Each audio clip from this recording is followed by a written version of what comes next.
You mention in the book certain instances where I think what is also remarkable about Hedgewar is that perhaps other than Gandhi, who was sort of more, who was on a tour of India many times, Hedgewar happened to be one of the first responders for mobilizing Hindus when several Muslim on Hindu and Hindu on Muslim violent acts were happening across multiple times. So much so that you mentioned in the book several times his own house was attacked.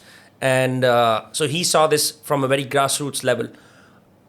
There is something in the book where you talk about Darussalam or Darul-Islam. Yeah.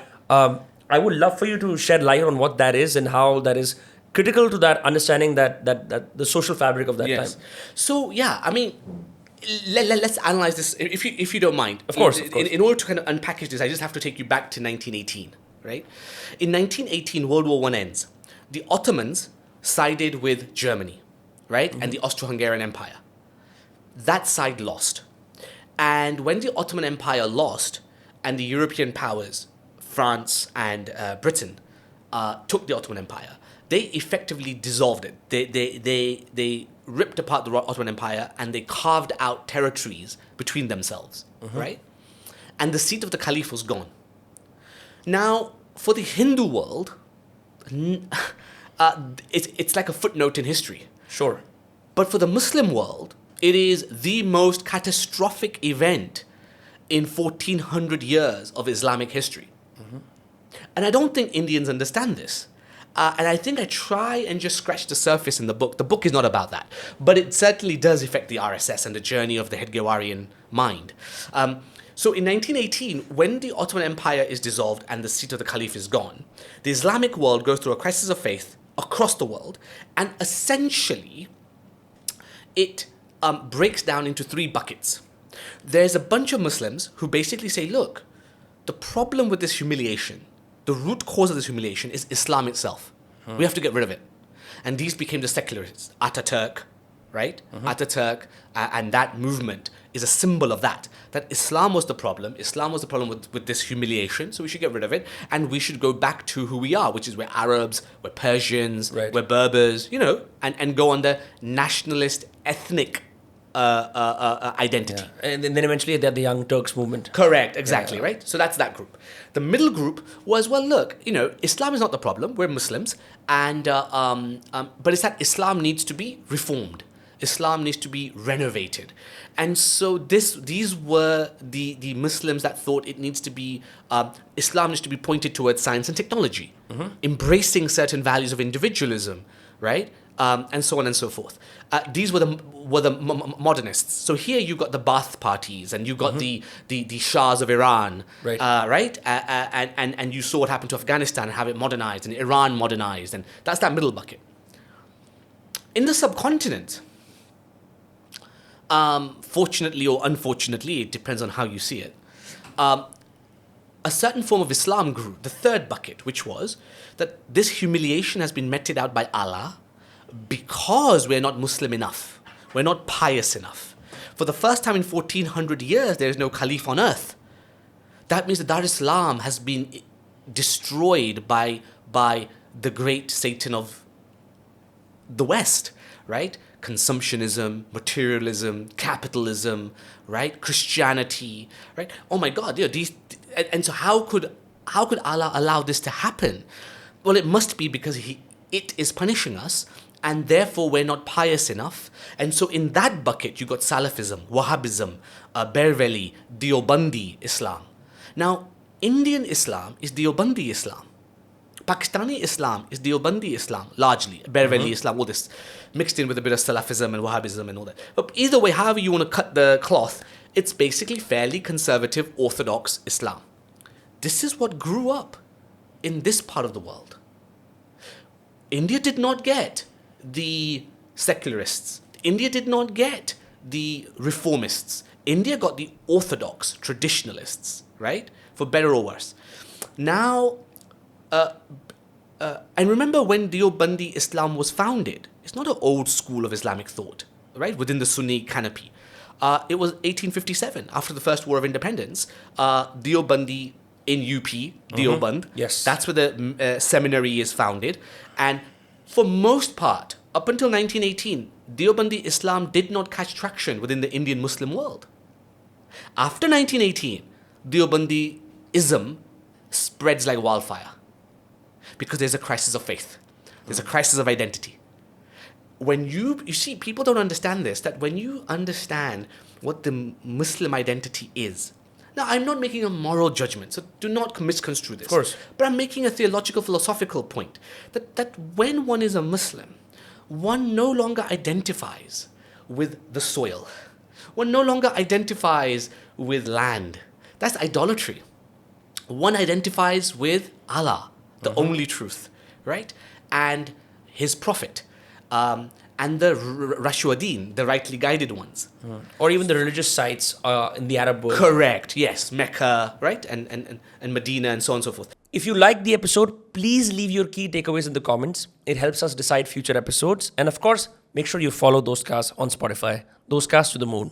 So suddenly, you Indian Muslims, well, they may be Indian, they may be living in the subcontinent, but once you adopt and you internalize the Muslim identity, you are inevitably going to look towards the Caliph for your ultimate protectorate, your ultimate guidance, your ultimate sense of pride, your ultimate sense of belonging belongs to where the Caliph sits, right? But it depends on the spectrum of Islam that you practice. Like Correct. You could be in the Catholics, they have a lapsed Catholic. Correct. Right? Yeah. Correct, absolutely.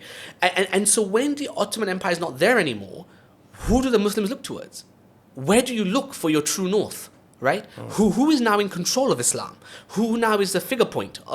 Islam has always had that. It now suddenly was gone.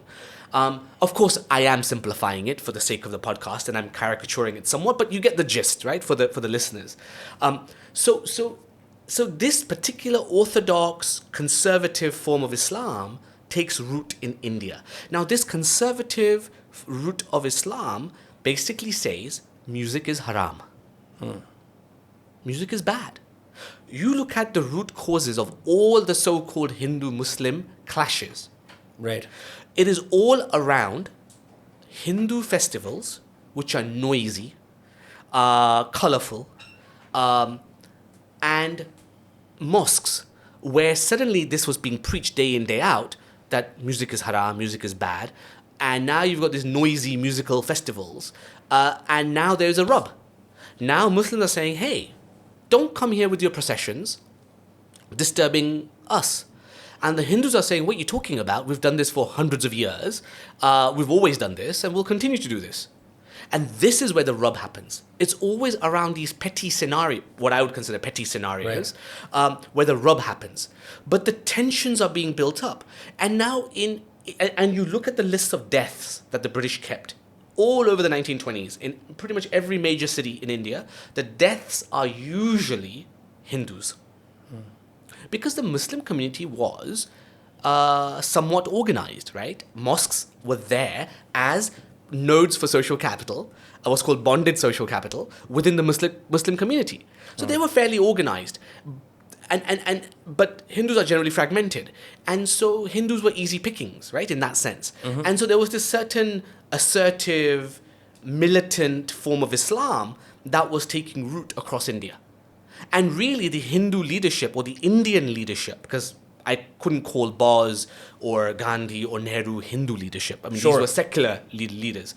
Secular leadership and the Hindu leadership really didn't have a genuine answer, a genuine response to this phenomena, because I don't think they understood it. I don't think they genuinely understood the crisis of faith Muslims were having at that time, right?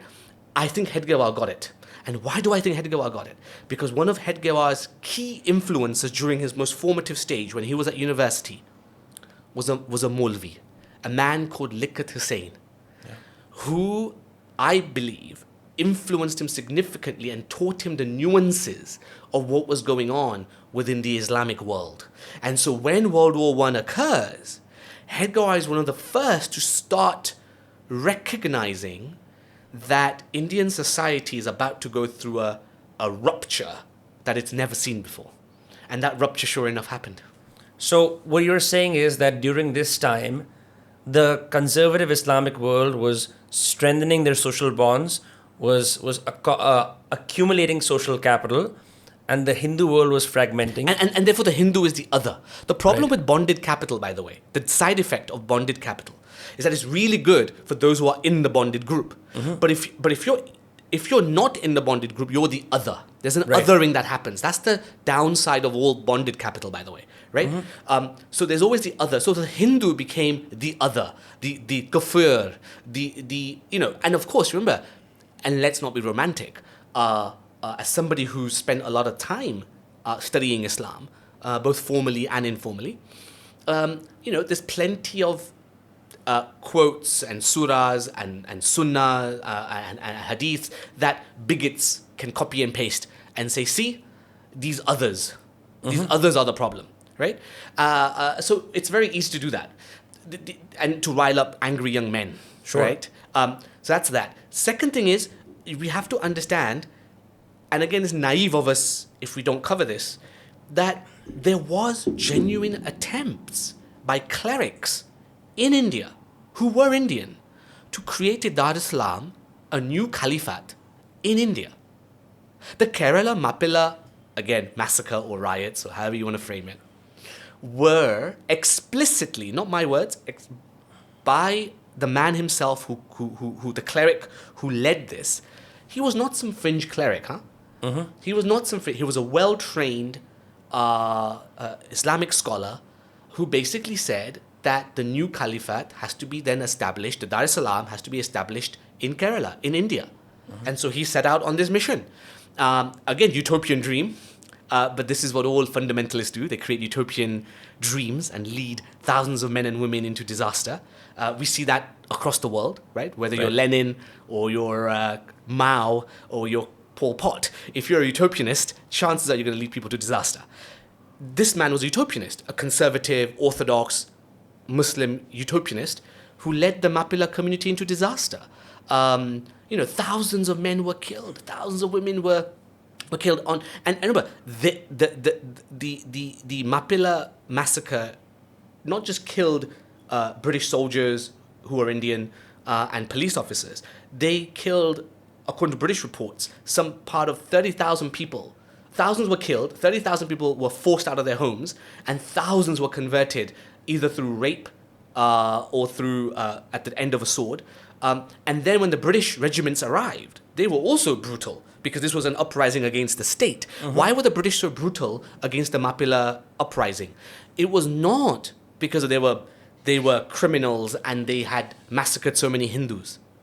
It was because they were a threat to the state, the Rajya. They were trying to create their own Rajya with an Islamic core. And that's why the British were so brutal and they wiped out this ideology, lock, stock, and barrel. I mean, the British executed thousands of Mappila men, and in fact, recently there was a whole controversy because unmarked graves were found all across that northern part of Kerala, where the British just basically assassinated anybody who they thought was affiliated to the uprising and just buried them, right, in mass graves. So it was brutal. All this was happening, and I don't think Indian leaders at that time really understood what was going on. And I think out of all of them, I think Hedgewar was the closest one who understood this. And I think that's why he's the one that creates a response to this. If you love this episode, make sure you leave a note at the end so we know what more to make of. And of course, follow Dostcast on Spotify, Dostcast to the moon.